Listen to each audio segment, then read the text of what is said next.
Hey there, and welcome to a video that hopefully warms you up versus chills you down because we got plenty of that cold coming in January. I mean, we have a pretty good chance at having the coldest in 10 years and one of the top 5 coldest or so going back in the last 30 years because we've already been cold and we're only going to get colder. So we'll challenge some records there.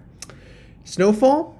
Yeah, I mean, if you're around the Great Lakes, if you're getting the lake effect, if you're getting the Clippers, yes. But big East Coast systems, it's a lot more of a big question mark. What about a southern system? Let's talk about all that here.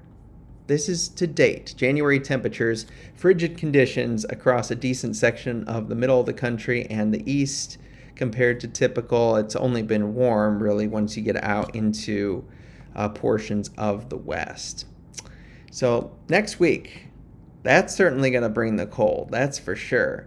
We're going to see those temperatures dip pretty significantly, well below average, extremely below average, where you have the purple colors, the greens, yeah, it's still decently below, and the blues, yeah, a little bit below, but that's all over the country. That's pretty impressive. We get a little mild, relaxing stretch just briefly into the weekend, and then the cold comes down. The Arctic hammer and even some of that polar type air is going to be certainly visible as you go on in towards next week, and then it kind of reloads at times coming on in across a big portion of the country. But we'll start things off with the snow side of things.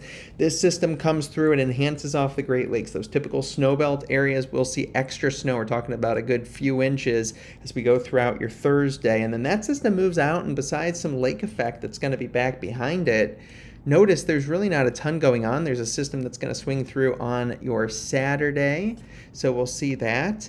And as that moves through, that will kind of be that spark to a little bit of the lake effect.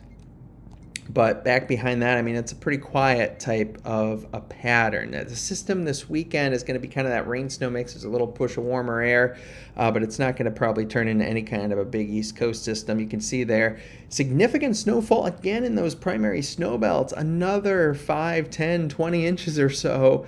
But outside of that, I mean, you're talking a few inches with the core of the system. And then what about to the west and south? Well, yeah, there's hardly anything at all out west. The south, a different story. Could it really get all the way down to the Gulf Coast? Probably not. That gets where it's kind of historic. But regardless, this shows you that it's so cold that we are going to get frozen precipitation fairly far south. And speaking of the cold, below zero temperatures, a lock Tuesday morning across the mid-Atlantic, or I should say the Midwest, and then up and through Canada. And then it's a good chance into the Ohio Valley and interior Northeast as well. Not a lock maybe. So extremely below average temperatures next week. Coldest weather of the winter. I don't think we're going to see anything colder. Pretty impressive for sure.